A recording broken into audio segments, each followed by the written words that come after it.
The fourth episode of The Bad Batch was titled Cornered, and it's also the first to feature Fennec Shand. I say the first because it looks like she'll be a recurring character in the series, which I think is great.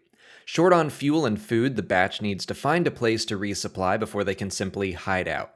Omega doesn't sound excited to lay low and is much more interested in the idea of exploring a new planet.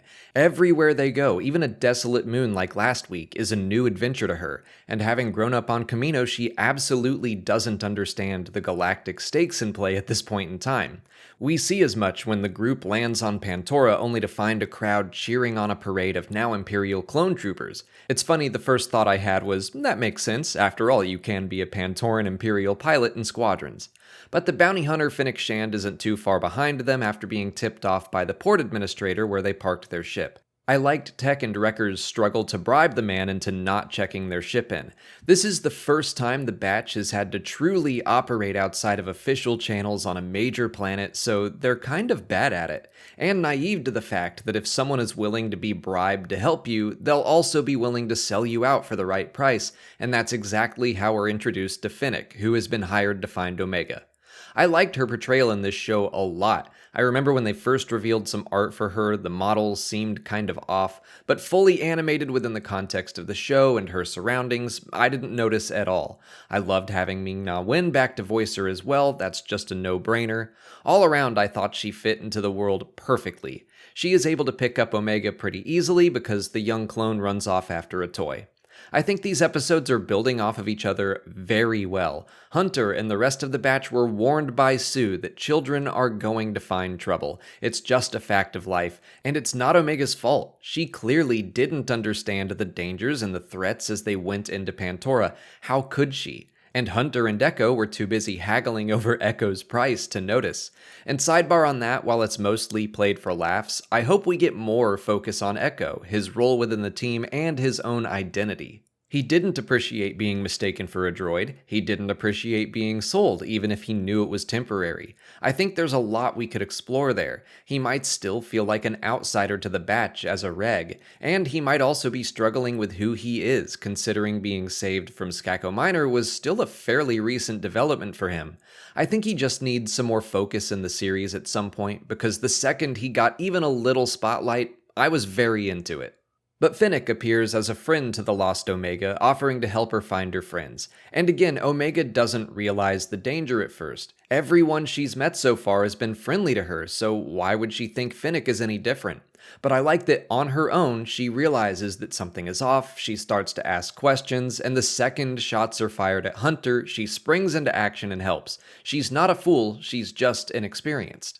Most of the rest of the episode is a well-executed action sequence to recover Omega and escape Pantora. I say recover instead of rescue because she does a pretty good job at evading Fennec, all things considered. She listens to Hunter and runs when told, Wrecker finds her, and we get more of that big brother energy that I love. Fennec beats him by outsmarting him and using his weight and power against him, which was a nice touch. And even when Omega is cornered on the truck, she's the one to knock Fennec out of balance and gain the upper hand. Of course she needed Hunter to save her from falling, but Hunter also needed Omega to beat Shand. I'm digging the teamwork. Of course, the Batch is successful and they escape Pantora, but as Yoda said in Star Wars Rebels, winning is not as important as how you win. And there were quite a few times this episode where I don't think our heroes were painted all that heroically. They scammed the grand business owner out of 3,000 credits. Again, that's all played for laughs, and he was a little snooty, but I didn't see enough to make him think he deserved to be robbed.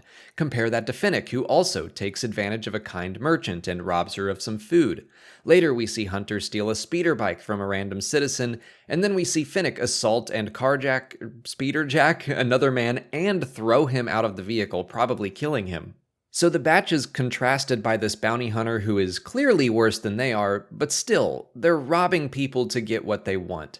Kind of like Omega, I don't fully blame them. They're clearly naive to the real world. They're used to basically having free reign to do what they need to complete a mission no matter the cost. But the war is over, they're not part of the army anymore, and they're not hurting droids. I'd like to see them learn from having to live in the gray areas of life. They're off the grid, hiding from an evil empire, but that doesn't mean you can get away with stealing whatever you need when you need it. I'm seeing this all tie back into what Saw said about adapting to survive in the first episode, but combining it with what Yoda has said. There has to be a line to adaptation. The end of the episode leaves us with a new question. Who hired Fennec Shand to find Omega? My money is on the Kaminoans. That seems like the obvious choice based on Lama Su's conversation with Nala Se last week. And like I said, it seems like Shand will be a recurring problem for the team. So now they have to worry about her, and Crosshair, and probably a different threat of the week in every episode. But that's all I have to say about Cornered, except for one last detail. I'm seeing some love for the droid Clink online. I'm all about that, but it seems like a lot of these people didn't watch Resistance, otherwise they would know about LE-12. LE walked so Clink could run. But seriously, I really liked seeing not only that droid model, but also Vorpax appear in this episode. 2 Resistance-created models popping up in this art style, just making the whole animated side of the universe feel that much more connected. Oh, and Omega said hello there to the Vorpax, so I'm setting a timer until I see my first Omega is an Obi-Wan clone theory. Oh, there's one. But what did you all think of Cornered? Who do you think hired Fennec Shand? Let me know in the comments. If you haven't already, please like this video, subscribe to the channel to keep up with all our Bad Batch and Star Wars coverage, follow us on Twitch, Twitter, Instagram, and Facebook, and consider checking out our Patreon page. As always, thanks for watching, and may the Force be with you.